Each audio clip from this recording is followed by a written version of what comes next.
Assalamualaikum warahmatullahi wabarakatuh. Pada kesempatan kali ini kita akan membahas sejarah Tengku Hajjah Fakinah yang merupakan seorang pahlawan dan ulama Aceh. Tengku Hajjah Fakinah adalah seorang wanita yang menjadi ulama besar dengan nama singkatannya disebut Tengku Faki. Pahlawan perang yang ternama dan pembangunan pendidikan ulung. Dilahirkan sekitar tahun 1856 Masehi di desa Lamdiran, Kampung Lambunot, Lamkrak. Dalam tubuh dia mengalir darah ulama dan darah penguasa bangsawan. Ayah beliau bernama Datuk Muhammad, seorang pejabat pemerintah dalam zaman Sultan Alauddin Iskandar Shah. Sedangkan ibunya bernama Tengku Fatimah, yang merupakan anak seorang ulama yang bernama Tengku Muhammad Sa'ad, yang terkenal dengan Tengku Cik Lampucuk, pendiri Dayah Lampucuk. Tempatnya pernah mendidik iaitu seorang pahlawan besar Aceh, iaitu Tengku Cik Ditiro Muhammad Samad. Sesudah Tengku Fakinah dewasa, dalam tahun 1872, dikawinkan dengan Tengku Ahmad dan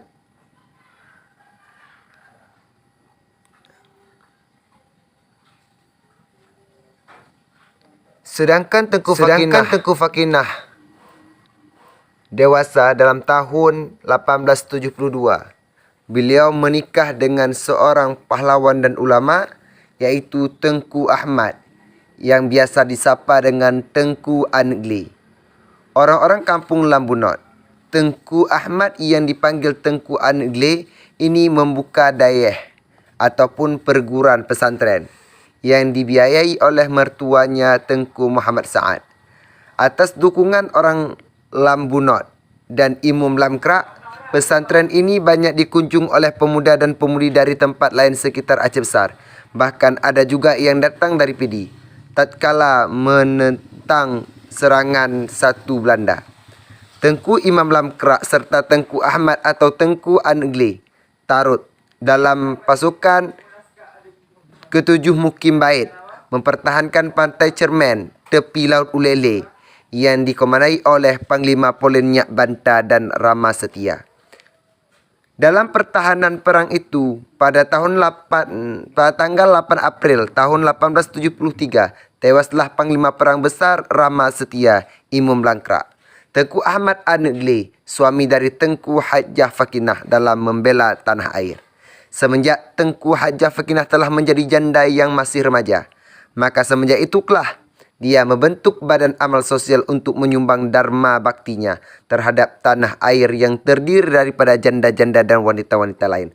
Untuk menjadi anggota amal tersebut, badan yang didirikan itu mendapat dukungan dari kaum muslimat di sekitar Aceh Besar yang kemudian dikembangkan sampai ke Pidi. Anggota badan amal sosial ini menjadi sangat giat dalam mengumpulkan sumbangan rakyat yang merupakan perbekalan berupa padi dan uang.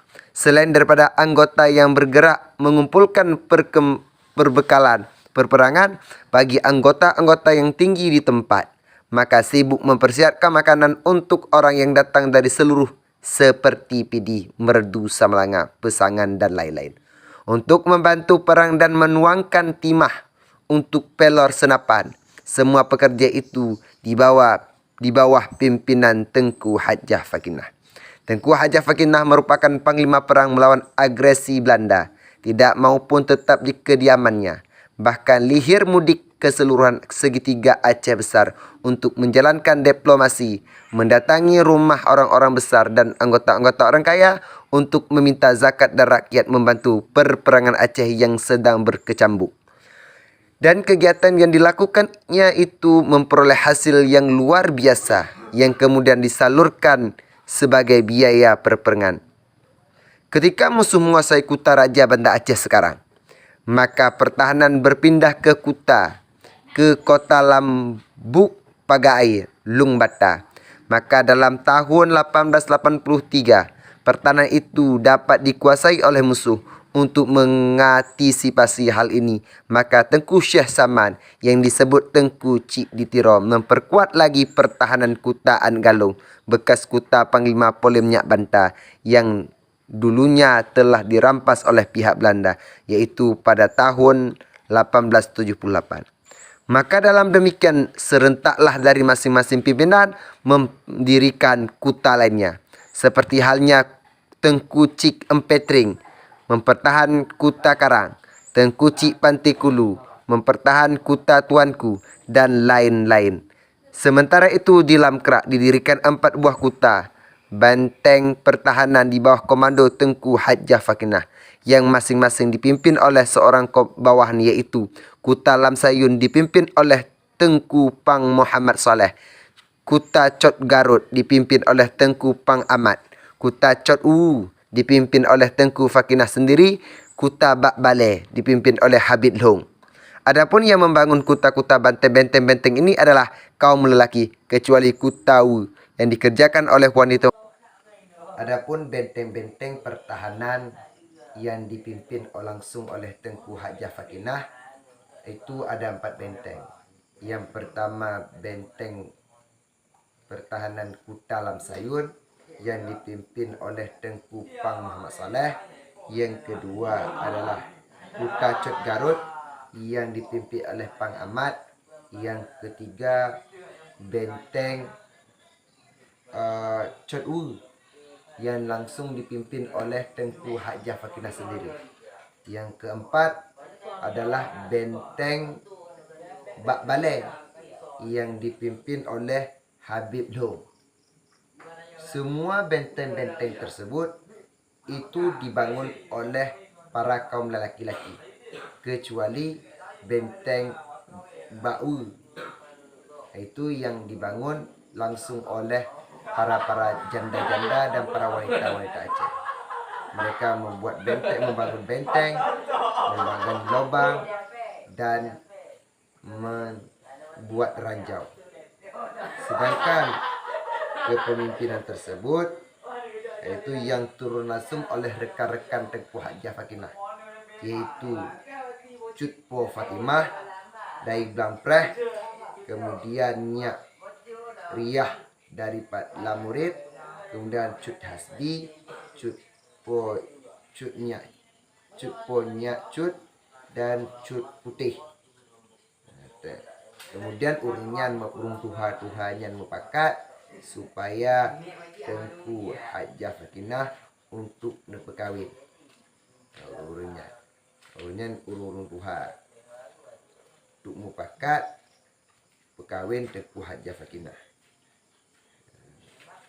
dengan Tengku Nyak Badai, merupakan seorang ulama lulusan daripada Dayah Tanah Habis. Setelah perkawinan Tengku Hajjah Fakinah dengan Tengku Nyak Badai, maka Tengku Fakinah bertambah giat berusaha untuk mengumpulkan benda-benda perlengkapan, persenjataan dan makanan untuk keperluan tentara pengikutnya. Pada tahun 1896, di ketika itu syahid suami kedua Tengku Hajjah Fakinah, yaitu Tengku Nyak Badai. Yang di ketika pergempuran oleh J.W. Stamford, komandan Belanda. Termasuk yang syahid ketika itu adalah Habib Abdurrahman, yaitu Habib Long. Kemudian suami kedua daripada Tengku Hajjah Fakinah, kemudian Tengku Ahmad atau yang dikenal Tengku Dilepung, itu yang syahid-syahid ketika pergempuran J.W. Stamford. Kemudian kegigihan lagi Tengku Hajjah Fakinah ketika Tengku Umar Johan Pahlawan membelot kepada pihak Belanda. Ketika itu Tengku Hajjah Fakinah mengirim surat kepada Cut Nyak Din, berkata untuk kepada Cut Nyak Din, wahai Cut Nyak Din, si pedepak siat lako kata, kalau bahasa Aceh. Si pedepak, coba engkau jelasin bagaimana suami engkau Bagaimana? Kenapa dia berbelot ke Belanda selama 3 tahun? Apabila dia berani, saya tantang Tengku Umar Johan Pahlawan untuk berperang dengan kami para wanita di benteng Lamkra. Di benteng Lamkra, Lumpreh bahasa Acehnya. Saya tunggu. Itu kata Tengku Hajar Sakinah. Maka ketika itu dia bertanya kepada suaminya, maka Tengku Umar Johan Pahlawan cuma mencari strategi Belanda, makanya berbelot ke Belanda selama 3 tahun.